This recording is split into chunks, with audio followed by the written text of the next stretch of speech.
I shocked everyone when I used 5 unreleased cards against DistantCoder in our most recent clash. Frostfall is the next new set release for Elestrals, and I happen to have a handful of those cards early. I constructed a deck to prepare for the champion, and I was excited to do my best Pegasus impression. Coder kicks it off with a mulligan to trade his hand. He casts Elechick and searches his Divine Demeter, providing the harvest for his Earth Elestrals.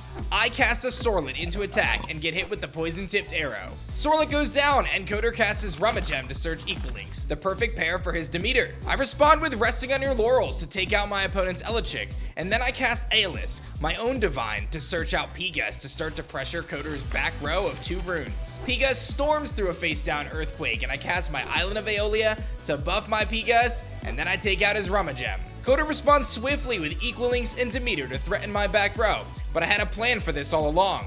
I cast Altar of Stars to Nexus from my Aeolus onto Pegasus to immediately take out his Demeter and change the position of Equalinks to defense. Just as it seemed like I had all of the momentum, Coder plays Foley Forest to remove my Island of Aeolia. I needed that power boost to take out his Equalinks. I draw into my Exaltair, a Nexus Celestial that can deal 2 spirit damage every turn. I use its Nexus to do just that, but the defensive presence of Equalinks in Foley Forest is keeping me from pushing forward. This is where I play the first of the unreleased cards, Tower of the Winds. Tower of the Winds allows me to Nexus to a Wind Elestral, and then Special Ascend to another Elestral in my hand. I use this effect to activate Pegasus to destroy the forest, and then I ascend into another new Elestral reveal, Nemisail. This little guy can regenerate 2 wind spirits every time it gets enchanted. This is a much needed tool for wind decks in Frostfall. The chat went wild when we did this. Unfortunately, even with all of that, I wasn't able to exert any pressure, and Coder was able to start to chip away at my field, casting Viscerus and more. I scooped and we headed to Clash 2.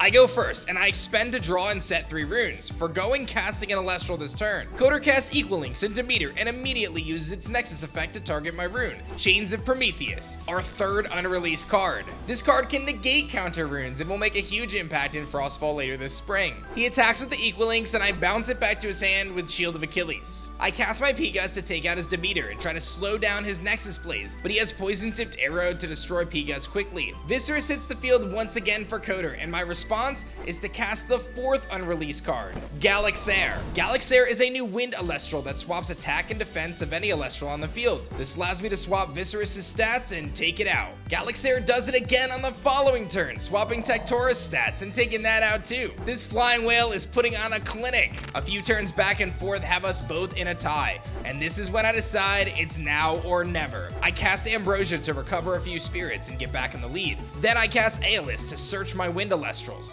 the key to my strategy. I grab the new Elestral Nemisail and recover 2 more spirits. Tower of the Winds Blast Down, allowing me to recover 2 more with its Nexus effect. That's 7 spirits I've recovered on this turn alone. Nemisail ascends into Flammamoth, a new Elestral that can shut down opponents' runes with its unique effect. I shut down Coder's Tsunami and plow forward. He tried to take out Flammamoth with Earthquake and I shut that down too. Flammamoth goes on a rampage and takes game 2. Clash 3 starts off with Coder and asks Stravit to give him an extra card from his deck. I respond with Sorlet, but I'm met with Gorgon's Gaze. Coder floods his field with Rummagem and Demeter to take out my Sorlet. The chat was rooting for me in this epic clash of never before seen cards, and I'm on the back foot, but my Nemisail steps up to help me regenerate a few more spirits. Coder prioritizes taking out Nemisail as I try to mount any sort of momentum. I had my Flammamoth in hand, the key to my victory, but I couldn't find the right combo pieces to make the big push. I cast another Nemisail